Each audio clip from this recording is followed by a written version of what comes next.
Iniharap na ng National Bureau of Investigation NBI ang negosyante na itinuturong middleman sa naipuslit pong 6.4 billion pesos na shabu shipment dito sa Pilipinas noong 2017. Napagalaman ding matagal na itong nagpapalipat-lipat sa iba't ibang lugar sa bansa para pagtaguan ang kinakaharap nitong kaso. May report si Kenneth Pasyente. Nasa kustodiya na ng National Bureau of Investigation o NBI si Dong Yishen o mas kilala bilang si Kenneth Dong. Si Dong ang itinuturong middleman sa maanumalyang 6.4 billion peso shabu shipment na naipuslit sa bansa taong 2017.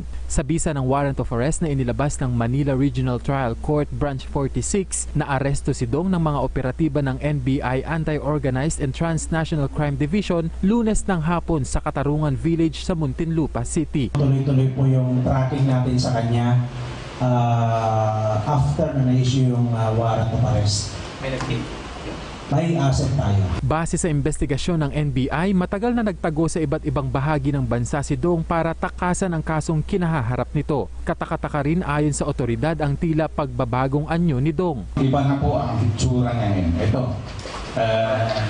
Itong haircut niya noon at that time, medyo parang nakamilitary cut siya at saka itim pa ang buhok niya noon. Pero ayon kay Dong, plano na raw talaga niyang sumuko. Yung warrant, nung lumabas, gusto talaga sumuko. And then, pinigilan kasi ako ng family ko, sabi na wag mo na, watch and see. So actually, buo na yung loob ko, talaga gusto sumuko after Chinese New Year.